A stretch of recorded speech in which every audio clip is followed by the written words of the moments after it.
Najlepszy moment, aby pikować siewki, nie tylko pomidora, ale też innych warzyw, pojawia się wtedy, gdy roślina ma już 4 liście. Pierwsze 2 listki, liście nie pojawiają się zaraz po kiełkowaniu, a potem wyrastają 2 liście właściwe, które zwykle mają już charakterystyczny dla danego warzywa wygląd i kształt.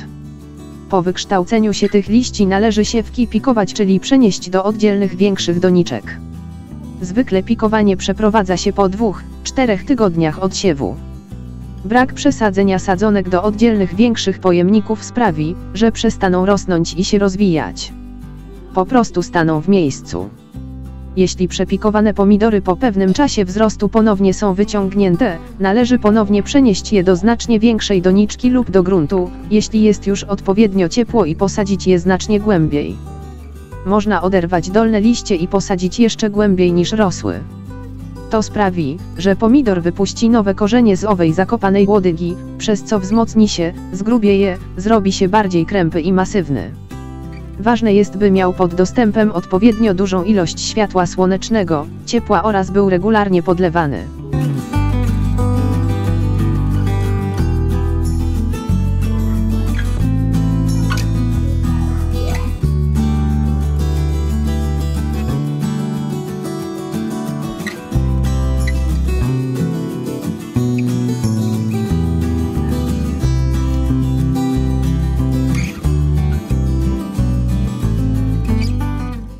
Ciekawym ludowym sposobem na przyrost cienkiej łodygi w grubą jest zestresowanie pomidora za pomocą dotykania rośliny. Zabieg przeprowadza się kilkukrotnie w ciągu dnia. Jego celem jest wysłanie roślinie bodźców stresowych, które dają roślinie sygnał do przyrostu łodygi na grubość kosztem ograniczania wzrostu na długość. Można też od razu wysiać kilka nasion do większego pojemnika, potem pozostawić najładniejszego, a resztę wyrwać. Jeśli chcesz nawozić swoje siewki czy małe sadzonki pomidora, zwykle stosuje się taki sam nawóz jak dla dorosłych roślin, tylko w dawce o połowę mniejszą i o połowę bardziej rozcieńczoną niż zwykle. Najlepsze będą te z dodatkiem fosforu i potasu.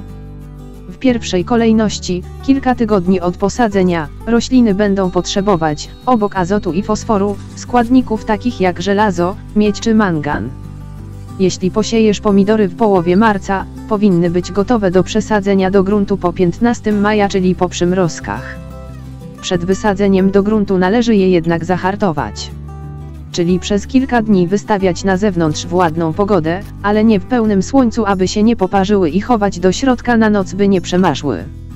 Zabieg ten rozpoczynamy na minimum 7 dni przed planowanym terminem sadzenia.